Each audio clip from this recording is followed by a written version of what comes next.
Hello दोस्तों, कैसे हैं आप सब। दोस्तों, आज का हमारी कहानी का टॉपिक है बाबा खाटू श्याम की प्रेरणा, बूढ़े माता पिता का साथ कभी मत छोड़ना। दोस्तों, आज की कहानी का मुख्य पात्र दिल्ली की एक बड़ी कंपनी में काम करने वाला रोहन 28 साल का एक होनहार युवा था। उसने पढ़ाई में अपनी मेहनत और लगन से एक अच्छा करियर बनाया था। रोहन का मानना था कि सफलता का मतलब पैसा और नाम कमाना है। लेकिन दोस्तों, इस भाग दौड़ में उसने उन लोगों को भूलना शुरू कर दिया जिन्होंने उसकी इस सफलता की नींव रखी थी। दोस्तों, वो थे उसके माता पिता। रोहन के माता पिता विजय और सुमित्रा एक छोटे से गांव में रहते थे। वे बहुत ही साधारण जीवन जीते थे और अपने बेटे की उपलब्धियों पर गर्व करते थे। लेकिन समय के साथ रोहन ने फोन करना बंद कर दिया, छुट्टियों में घर आना भी बंद हो गया। जब भी विजय और सुमित्रा रोहन को फोन करते, वह अक्सर जल्दी में होता और कहता, माँ पापा बहुत काम है, मैं बाद में बात करूंगा। दोस्तों, विजय और सुमित्रा हमेशा अपने बेटे को याद करते थे, लेकिन उन्होंने कभी शिकायत नहीं की। उन्हें लगता था कि रोहन बहुत व्यस्त है, इसलिए फोन नहीं कर पाता है। लेकिन दोस्तों, धीरे धीरे उनकी उम्र हो चली और उनका स्वास्थ्य भी बिगड़ने लगा। गांव में डॉक्टर बहुत दूर था और उनकी देखभाल करने वाला और कोई नहीं था। एक दिन सुमित्रा ने विजय से कहा, हमने अपना सब कुछ रोहन की पढ़ाई और भविष्य के लिए लगा दिया, क्या हमने गलत किया? विजय ने आंसू छिपाते हुए कहा, नहीं नहीं, वह बस दुनिया की दौड़ में खो गया है। एक दिन उसे हमारी अहमियत समझ आएगी। दूसरी तरफ रोहन अपनी जिंदगी में बहुत व्यस्त था। वो बहुत मेहनती और होनहार था। वह बहुत सफल इंसान भी था। लेकिन एक रात जब वो सो रहा था तो उसे एक सपना आया। सपने में उसने एक बहुत बड़ा मंदिर देखा, जहां एक बूढ़ा बाबा खड़ा हुआ था। उस बूढ़े बाबा ने उससे कहा, बेटा, ये खाटू श्याम का मंदिर है, तुम भी आओ, खाटू श्याम जी के दर्शन करो, अगर तुम्हें भी इस जिंदगी का मकसद जानना है।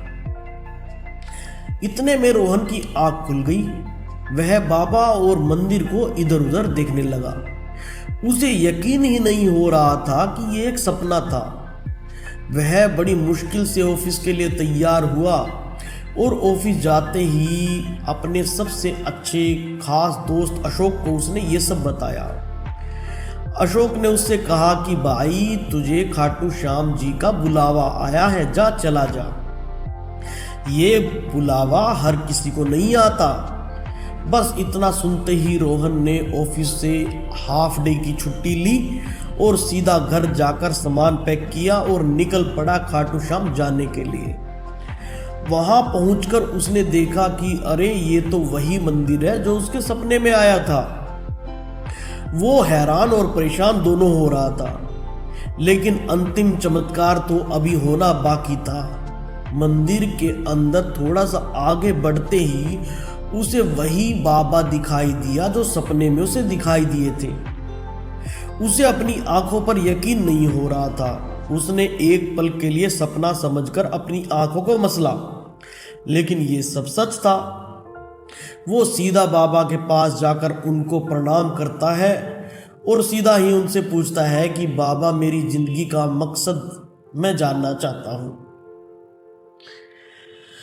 और उन्होंने रोहन के कंधे पर हाथ रखकर कहा कि कितना अच्छा होता कि अगर तुम यहाँ अपने माँ बाप के साथ आए होते, वो दोनों कितना खुश होते।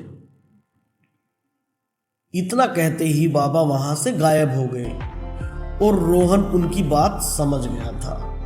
उसे याद आया कि अरे, मैं तो अपने माँ बाप को भूल ही चुका हूँ। और बाबा जी के कहने का मतलब यह था कि अपने माँ बाप के साथ रहो। सच्चा धन और सच्ची तरक्की तो वही है। इतना समझते ही रोहन मंदिर में पूरी तरह अंदर भी नहीं गया और वहीं से वापस मुड़ा और सीधा अपने गांव पहुंच गया। गांव जाकर जैसे ही उसने अपने घर का दरवाजा खटखटाया, अंदर से उसकी बूढ़ी मां ने दरवाजा खोला। मां बेटे का सामना होते ही दोनों की आंखें भर आई और दोनों एक दूसरे को देखकर रोने लगे। बेटा अपनी मां के गले लगकर चुप होने का नाम ही नहीं ले रहा था। इतने में रोहन का बूढ़ा बाप भी आ गया और वह भी लिपट कर रोहन से रोए जा रहा था। रोहन उन दोनों के पैरों में गिरकर रोते हुए बोला, माँ पापा मुझे माफ कर दो, मैं आप पर ध्यान नहीं दे पा रहा था, लेकिन अब मैं आपके साथ रहूंगा और आपकी सेवा करूंगा। दोस्तों, उस दिन रोहन ने ठान लिया कि अब वह अपने माता पिता को कभी अकेला नहीं छोड़ेगा। उसने शहर की नौकरी छोड़कर गांव में ही छोटा सा काम शुरू कर लिया और उसे छोटे काम में ही जो संतुष्टि मिल रही थी वो उसे बड़े काम में भी नहीं मिलती थी। अब वह अपने माता पिता के साथ हर पल बिताता था, हर खुशी बांटता था। दोस्तों, लेकिन असली चमत्कार तो अभी होना बाकी था। कुछ दिनों के बाद रोहन बोला कि चलो तीनों खाटू श्याम के मंदिर चलते हैं। तीनों ने बस पकड़ी और खाटू श्याम मंदिर चले गए। वहां पहुंचकर जब रोहन खाटू श्याम बाबा जी की मूर्ति की ओर देखता है तो वो हैरान रह जाता है। अरे, ये तो वही साधु बाबा है जो उसके सपने में आए थे और फिर उनको यहाँ खाटू श्याम में भी मिले थे। रोहन की खुशी का ठिकाना नहीं रहा। वो अपने माँ बाप से लिपट कर ये कहानी उनको सुनाने लगा और पूरा परिवार बहुत खुश हुआ। दोस्तों, यह कहानी उन लोगों के लिए एक सीख है जो अपने माता पिता पर ध्यान नहीं देते हैं। दोस्तों, माता पिता हमारे जीवन की जड़ है। उनकी सेवा करना भगवान की पूजा के समान है। रोहन की तरह हम सबको यह समझना चाहिए कि सफलता का असली अर्थ माता पिता के चेहरे पर मुस्कान लाना है।